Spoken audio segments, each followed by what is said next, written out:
Episode Resoning Sosok kali ini membahas mengenai profil dari Insinyur Sipet Hermanto Tunjan MSc. Merupakan anak pertama dari 9 bersaudara, seorang pensiun aparatur sipil negara dengan anugerah pangkat tertinggi 4E. Dibesarkan oleh orang tua, merupakan seorang pengajar, membuat Sipet juga mengutamakan pendidikan bagi anak-anaknya. Cucu dari Damang Pahandut pertama ini dilahirkan dari generasi 3 daerah aliran sungai yang ada di Kalimantan Tengah, yaitu Kahayan, Kapuas, dan Katingan. Mempunyai moto bekerja sepenuh hati, harmonis dalam keberagaman. Merupakan anak dari Dr. Andes Naftali Tunjan, Rusti Ajimat, serta istri Rada Agustina Mahar SPD. Dari pernikahan memiliki 3 anak. Anak pertama Dr. Yosafat Febrianus, anak kedua Petra Apriason SH MKN, dan anak ketiga Dr. Trisye Margareta. Insinyur Sipet Hermanto Tunjan MSc lahir di Jakarta pada tanggal 3 Maret 1960. Pada tahun 1966 sampai dengan tahun 1972 berawal dari Sekolah Dasar Negeri Pahandut 1, kemudian pada tahun 1972 Sekolah Menengah Pertama Negeri 1 Kota Palangkaraya dan lulus pada tahun 1975. Setelah lulus di Sekolah Menengah Pertama pada tahun 1975, melanjutkan menuju Sekolah Menengah Atas Negeri 1 Kota Palangkaraya sampai pada tahun 1979, serta menempuh sarjana tahun 1980 di Universitas Lambung Mangkurat, Fakultas Kehutanan Prodi Manajemen Hutan sampai pada tahun 1985. Kemudian melanjutkan pada tahun 2010, yaitu Pasca Sarjana Universitas Palangkaraya dengan Prodi Pengelolaan Sumber Daya Alam dan Lingkungan dan menyelesaikan pendidikan pada tahun 2012. Pada tahun 1995, Adung di Bandiklat Kehutanan di Samarinda. Pada tahun 2001, Spama Bandiklat di Palangkaraya. Pada tahun 2004, Diklat PIM 2 di Semarang, Jawa Tengah. Kemudian pada tahun 2013 lulus tes Diklat PIM 1 di LAN Jakarta. Pada tahun 1990 teknis penyusunan RKJP, RKL, dan RTL di Samarinda. Kemudian melanjutkan sebagai tata usaha kayu tahun 1992 di Samarinda. Kemudian pada tahun 1992 mengikuti Forest Fire Control Prevention Mitigation di Samarinda. Kemudian mengikuti manajemen proyek pada tahun 2001 di Kuala Kapuas, serta pengawasan lingkungan tahun 2001 di Kuala Kapuas. Kegemaran dari Insinyur Sipet Hermanto Tunjan MSc membaca, berdiskusi, selain itu gemar berolahraga, seperti bulu tangkis, sepak bola, serta tenis meja. Seorang Insinyur Sipet Hermanto Tunjan MSc bermula pada tahun 1986 menjadi tenaga honor di kantor wilayah Departemen Kehutanan Provinsi Kalimantan Tengah. Kemudian pada tahun 1989 menjadi calon pegawai. Setelah itu menjadi Kasubsi Monitoring dan Evaluasi pada tahun 1995 sampai dengan tahun 1996 di Sub BRKLT Kahayan, menjadi Kepala Khusus Bagian Umum di Kantor Wilayah Departemen Kehutanan Kalimantan Tengah. Pada tahun 1996 sampai dengan tahun 1999, kemudian menjadi Kepala Seksi PHH pada tahun 1999 sampai dengan tahun 2001. Kemudian pada tahun 2001 sebagai Kepala Seksi Tindak Pidana dan Kasubdin Perlindungan Hutan dan Konservasi sampai pada tahun 2004. Serta menjabat sebagai Kepala Dinas Kehutanan Kabupaten Murung Raya pada tahun 2003 sampai dengan September tahun 2010. Kemudian di tahun 2010 pula Insinyur Sipet Hermanto Tunjan MSc menjabat sebagai Kepala Dinas Kehutanan Provinsi Kalimantan Tengah sampai dengan April tahun 2017. Insinyur Sipet Hermanto Tunjan MSc sebelumnya pernah menjadi Ketua Kontingen PON di Riau pada tahun 2012 dan juga pernah menjabat sebagai CEO Kalteng Putra. Juga pernah menjabat sebagai Ketua Kuarda untuk Provinsi Kalimantan Tengah masa bakti 2013-2018.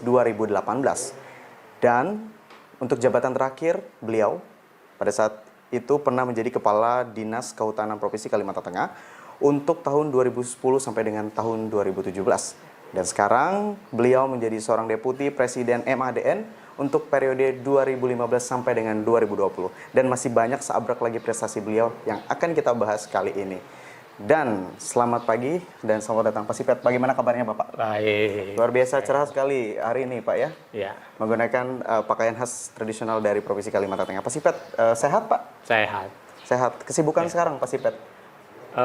Kesibukan sekarang memang masih beberapa tugas yang diberikan ya setelah selesai di pemerintahan. Baik. Yang pertama, kami sampai dengan saat ini sebagaimana disampaikan oleh saudara tadi, bahwa kami masih sebagai Deputi Presiden MADN ya untuk masa bakti 2015-2020. Kemudian pada saat ini kami juga masih sebagai Ketua Lembaga Pengembangan Pesparawi Provinsi Kalimantan Tengah. Itu akan berakhir pada bulan Juli 2021 yang akan datang. Ya, kemudian kami juga pada saat ini dipercaya sebagai Ketua Dewan Pimpinan Daerah PIKI, Persekutuan Intelijensia Kristen Indonesia Kalimantan Tengah. Dan kami baru-baru ini tadi bulan Oktober bersama dengan 34 ketua DPD se-Indonesia, DPD Provinsi se-Indonesia, dipercaya dan dikukuhkan sebagai Ketua Rumah Komunikasi Lintas Agama.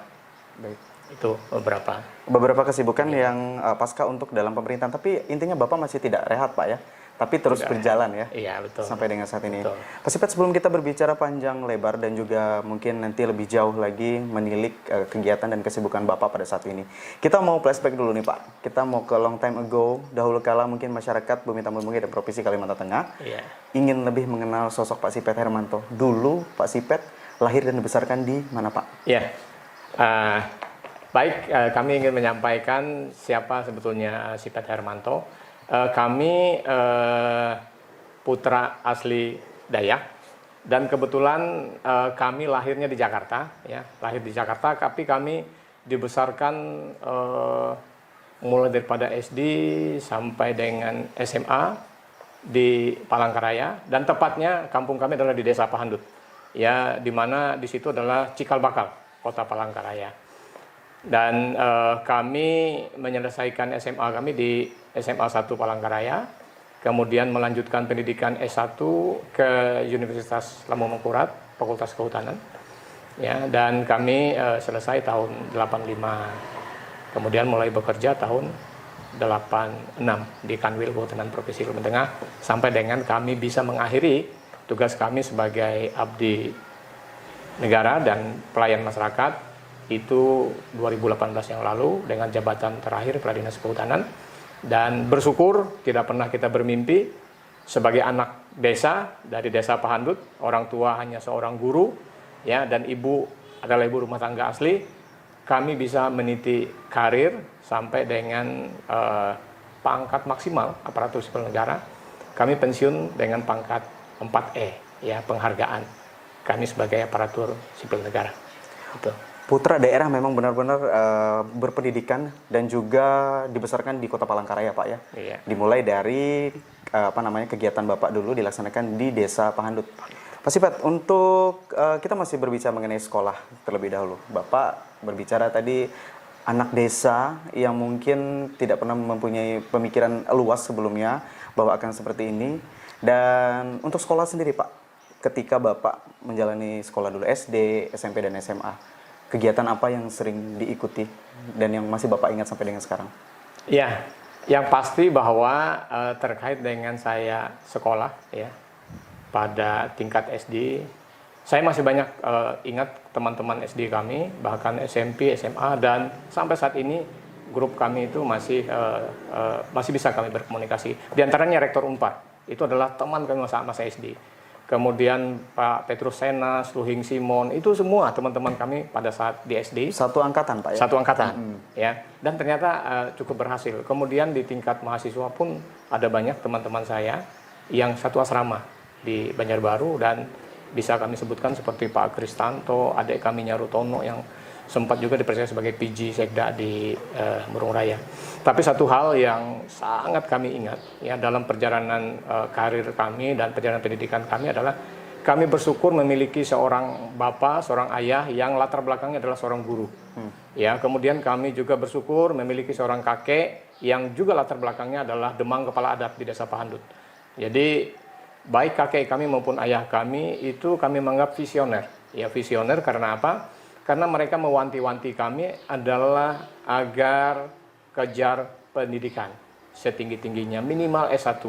Dengan arahan bahwa dengan Anda berpendidikan tinggi, maka Anda akan mampu untuk berkompetisi dengan orang-orang lainnya begitu. Dan apa yang disampaikan itu ternyata terbukti. Satu hal juga yang ingin disampaikan juga, yang ingin kami sampaikan bahwa kami sebagai anak nomor 1 dari 9 bersaudara.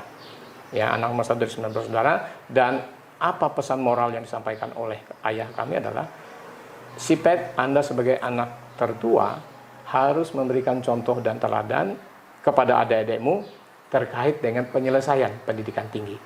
Dengan penjelasan bahwa apabila kamu mampu memberikan contoh dan teladan menyelesaikan pendidikan tinggi, maka tidak ada alasan bagi adik-adikmu untuk tidak bisa juga menyelesaikan pendidikan tinggi. Ini luar biasa. Dan faktanya, ya, karena memang dari 9 bersaudara itu 7 yang kami masih hidup pada saat itu. Adik kami ada 2 orang meninggal pada usia masih balita, umur 2 tahun. Ketujuh-tujuh kami berhasil di pendidikan. Ini karena mungkin teladan yang kami berikan. Baik. Sebagaimana nasihat orang tua. Dan wejangan itu diingat sampai dengan sekarang, Pak, ya? Nah, wejangan itu diingat sampai sekarang dan saya aplikasikan juga di dalam kehidupan keluarga saya. Saya kebetulan memiliki 3 orang anak, 2 putra dan 1 putri, dan ketiga-tiganya saya arahkan juga ke pendidikan tinggi. Bersyukur putra pertama kami bisa menyandang predikat dokter umum. Kemudian yang kedua notaris, ya. Jadi master akuntan, bukan akuntan, notaris, ya, notariatan. Kemudian yang ketiga putri dokter umum. Nah, ini wejangan dari kakek, dari ayah, kami aplikasikan juga di kami. Sampai ke cucu-cucu beliau, Pak, ya? Sampai ke cucu. Pak Sipet, kita masih berbicara mengenai long time ago, dahulu kala. Ketika kita tahu Pak Sipet Hermanto memiliki segudang prestasi dan kita pun hampir kesulitan untuk mencatat nih sebenarnya, Pak. Apakah sewaktu masa sekolah dulu, seingat Bapak, memang diarahkan suka berkegiatan kah, Pak, atau seperti apa? Kenapa sampai dengan sekarang sampai bisa seperti ini? Apakah dulu Bapak memang rajanya ikut kegiatan ekstrakurikuler atau seperti apa? Ya, baik, sebetulnya kalau kita mau jujur, untuk masih di SD kami memang aktif di kegiatan keagamaan, yaitu di sekolah hari Minggu. Baik. Ya, saya kira itu. Kemudian pada saat di SMA kami mulai aktif di pemuda remaja gereja, ya. Dan kami baru mulai aktif juga di tingkat mahasiswa, masuk sebagai anggota senat. Dan juga kami kegiatannya juga sebagai anggota GMKI cabang Banjarbaru pada saat itu. Dan terakhir kami diberikan kepercayaan sebagai caretaker ketua GMKI Banjarbaru untuk mempersiapkan, ya, pengurus pada saat itu yang lagi vakum, ya, dalam rangka pembentukan menghadapi Kongres GMKI tahun 86 di Palangkaraya. Jadi kalau kita melihat bahwa ini juga tentu ada sentuhan-sentuhan keaktifan kami, ya, dalam pembentukan karakter dan pribadi kami, mulai daripada keagamaan dan organisasi di sekolah, ya, bahkan di organisasi di kemahasiswaan. Baik, dimulai dari kegiatan kerohanian sebelumnya, Pak, Ya. dan diaplikasikan untuk kegiatan sekuler, dan terbukti ketika mungkin Bapak lulus menempuh pendidikan, banyak sekali kegiatan-kegiatan yang dilakukan lagi. Ya. Untuk kita masih ngobrol sedikit, Pak Sipet, memiliki anak 3, dan juga kita tahu anak-anak Bapak semua berhasil, bisa dikatakan seperti itu. Untuk kabar ibu sekarang bagaimana, Bapak? Sehatkah? Ya, untuk Nyonya, ya, kebetulan saya punya pasangan hidup, ya, seorang aparatur sipil negara juga, ya, aparatur sipil negara, dan bertugas di Dinas Pendidikan. Dalam hal ini masih sebagai kepala Taman Kanak-kanak Negeri Pembina di Kecamatan Jekan Raya.